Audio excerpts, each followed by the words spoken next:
Profesor y doctor Javier Borja, un gusto saludarlo. Hoy hablaré del relato metapolicial en Bolaños y Fresán. El cuento policial en Hispanoamérica fue influenciado por el género policíaco anglosajón y francés. Otra influencia fue la novela negra norteamericana. En Latinoamericana se desarrollaron dos tipos de cuento policial, el neopolicial y con su trasfondo ideológico político, y el metapolicial, que subvierte los elementos básicos del relato clásico. El cuento William Burns es una narración de tercer grado que pasa por el dudoso tamiz de boca a boca, Burns, monje y el propio narrador, lo que hace que cree confusión. William Burns se caracteriza porque no hay una interpretación final, no hay una resolución definitiva y feliz del misterio, como en las novelas de Conan Doyle o Agatha Christie. En este cuento se escamotea el principio básico de dicho género. Todo crimen tiene una explicación lógica. Además, el rol de los personajes es indefinido. En un relato policíaco clásico, el culpable comete el crimen y el investigador llega a aclararlo, desenmascarando al criminal. Esto lo hace ayudado por su lucidez y por su claridad mental. En William Burns no hay más criminal que el propio investigador, no se resuelve nada y no hay atisbos de lógica policial. La mente del investigador, lejos de estar clara y lúcida, está llena de dudas, lo cual le lleva al final a cometer el crimen. William Burns, quien es el narrador protagonista, cuenta su historia en retrospectiva, recuerda todo lo que le ocurrió, pero a la vez le busca un sentido y una explicación lógica, que en el momento de ocurrir los hechos no pudo extraerlos. William Burns refiere que vive con dos mujeres, una vieja y otra joven, cada una con un perro. Cito: por aquellos días compartían una casa en las afueras de un pueblo de montaña, un lugar de veraneantes. Cierra la cita. Explica Burns que fue a cuidarlas, pero reflexiona a la vez: ¿por qué me pidieron que las cuidara? Según dijeron, había un tipo que quería hacerles daño. Ellas lo llamaban el asesino. Creí que estaban en peligro. Todo posiblemente era una falsa alarma, dijo Burns. Además, dijo que se fue con ellas y con sus perros a la montaña y se instalaron en una casita de madera llena de ventanas. La descripción que se hace de esta casa es bien rara. Abro cita: posiblemente la casa con más ventanas que he visto en mi vida, dijo Burns, todas de distinto tamaño, distribuidas de forma arbitraria. Bien, el relato continúa. Los perros se pierden y Burns sale a buscarlos. Ellas lo hacen responsable de la pérdida de los animales. Ahí mismo le cuentan y le dicen el nombre del supuesto asesino. En un principio Burns parece no asume una actitud escéptica ante eso, ¿verdad? Él dice: fueron ellas quienes lo llamaron así desde el principio, yo no les creí. Pero progresivamente esa idea del asunto que se había formado Burns se va a ver modificada por la gradual identificación que se produce entre la visión de Burns y la de las mujeres. Burns dice una cosa y hace otra, ya se está viendo afectada por esa visión de las mujeres. Al mismo tiempo que dice que no cree la historia de las mujeres, les pide la dirección del supuesto asesino y les advierte del peligro que él, según dice, no siente. Bien, Burns se va al pueblo y encuentra a los perros y luego decide ir a buscar al supuesto asesino llamado Venlo.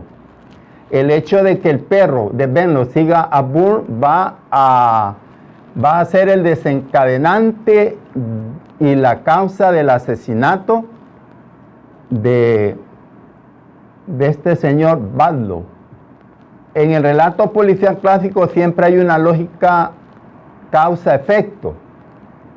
Un criminal comete un crimen por una causa lógica, pero en este cuento la causa del asesinato no tiene sentido.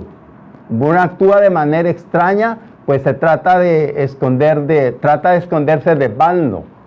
Al parecer se ha contagiado del inmotivado miedo de las mujeres.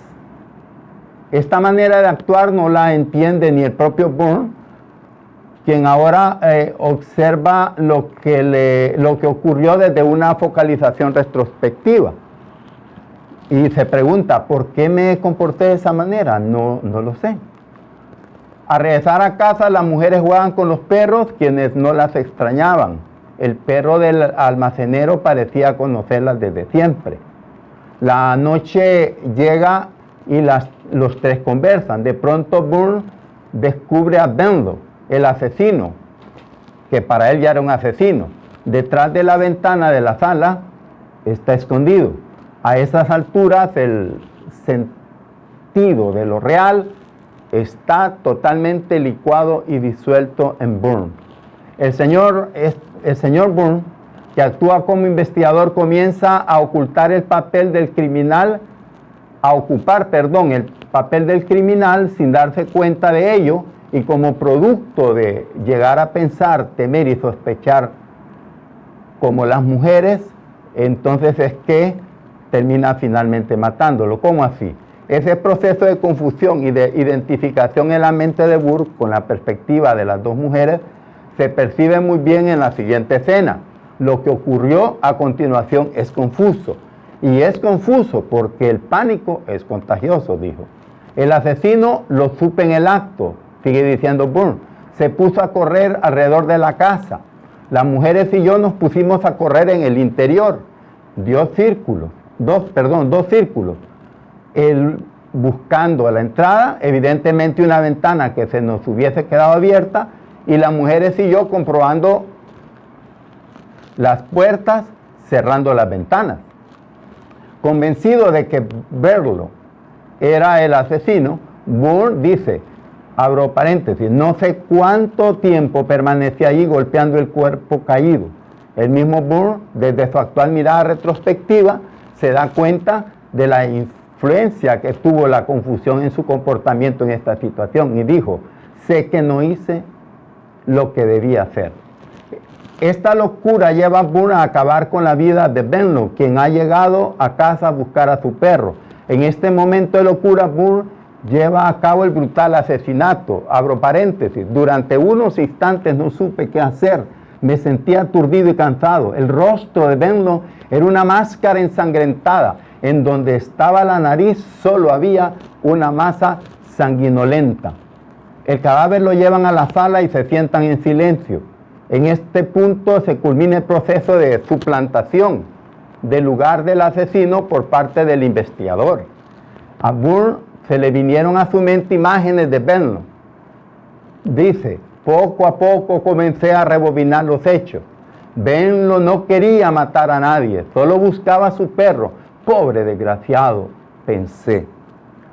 Cierra paréntesis. En ese momento Bourne se da cuenta que Badlow no era el asesino. Bourne ya actúa como un asesino al deshacer el cadáver. ¿Qué vas a hacer ahora?, le preguntaron las mujeres. Y Bourne responde, voy a volver a la ciudad, les dije. Voy a retomar la investigación exactamente en el lugar en donde me perdí. Su mente llena de confusión. Aquí tenemos una inversión del género policial clásico, pues el policía es el propio asesino. William Bourne es consciente en lo que se ha convertido y decide volver a la ciudad para volver a ser detective. No obstante, como afirma Pancho Monge, su fin llegará 6 meses más tarde, asesinado por desconocidos, al igual que le ocurrió al propio Badlow. En este relato metapolicial el detective fracasa y la fragmentación y ambivalencia del relato confunde al lector. El argumento es fallido, no hay partes ni roles definidos, ni engranajes que ayuden a entender el proceso gradual desde la comisión del delito hasta su descubrimiento. No hay un enigma realmente explícito que enclarecer. El lector acaba por desconocer por completo qué ocurre. El asesino, Bourne, y la víctima, Vernon, son dos, pero funcionan figurativamente como uno. La víctima, Vernon, y el presunto criminal, Vernon, en el cuento son, en definitiva, la misma persona. Y el detective, Bourne, por accidente, devienen asesinos. Criminal y detective, por fin, se subsumen el uno en el otro. Algo similar, doctor, ocurre con la formación científica de Fresán. El cuento no tiene una trama definida ni un argumento aprehensible u ordenado, sino que parte de la digresión, por lo que el cuento yerra y el narrador juega al despiste, a la ambigüedad con el lector. El relato inicia con digresiones, catástrofes, muertes, tragedias y fe en Dios. Al protagonista le llega una carta. Su madre está en coma, por lo tanto toma un avión para volver a casa. En su viaje al hogar recuerda la muerte de su padre. Fue en una noche de Navidad, cuando una bala perdida disparada por un desconocido le dio en la cabeza mientras caminaba por el jardín. En ese momento, la madre del protagonista, Bourne, escuchaba música. Al llegar a casa, Bourne se encuentra con Vilma, una amiga de sus padres de larga data. Bourne se sorprende porque Vilma y su madre, según él sabía, habían estado peleadas. Abre paréntesis. En cuanto a la pelea, bueno, le responde Vilma, el tiempo pasa y se descubren formas de perdón y de olvido. Pero dice Bourne, nunca entendí por qué se pelearon. Y ella le responde, no era, y le dice, ¿no eras tú su mejor amiga? Ella le responde, ¿nunca supiste por qué nos peleamos? Es riesgoso andar moviendo el pasado, confórmate con lo que ya tenés. Quiero tanto a tu madre como quise a tu padre y como te quiero a vos. Ya ves, limpio y sencillo, y todos contentos, ¿o no? Vilma le cuenta al protagonista cómo su madre de repente comenzó a hablar cosas incoherentes en el jardín y antes de caer desmayada le dijo a Vilma, mira, qué ironía, de todas las personas que hay en el mundo, venirme a morir justo delante de vos. Hasta este momento el lector no tiene cómo entender esa frase ni las razones por las que la mamá del protagonista se peleó con Vilma. Vilma llora y él, Burns le dice, yo sí te perdono, Vilma, si es que en realidad hay algo que perdonar, le dijo, ¿verdad? El lector sigue atando cabos con estas frases. Burns va a ver a su madre al hospital, le ve en coma, pero no tiene sentimientos por ella. En cambio siente dolor por la muerte de su padre, al recordarlo. Y le dice, y piensa, la palabra mamá suena muy rara en mi voz y me demoro en pronunciarla y entenderla como significa. Sabe como a comida exótica, uno de esos platos cuyos ingredientes no conocemos del todo. Esa actitud de Burns hacia su madre quizás tenga conexión con la frase, abro paréntesis, mañana hay algo, mamá, hay algo que vos crees que yo no sé, pero que siempre yo supe.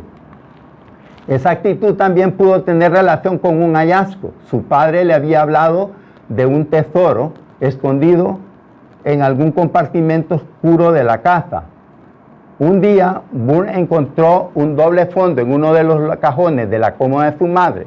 El tesoro no estaba, pero sí encontró cartas amorosas de Vilma, su padre, y un revólver al que le faltaba una bala en el tambor.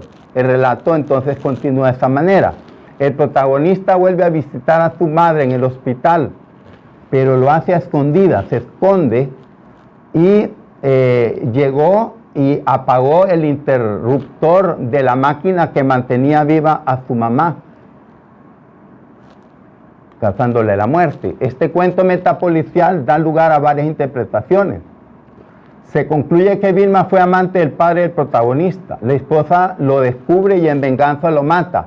Una Navidad, mientras el sonido de la música no deja oír otra cosa, ella le dispara al marido.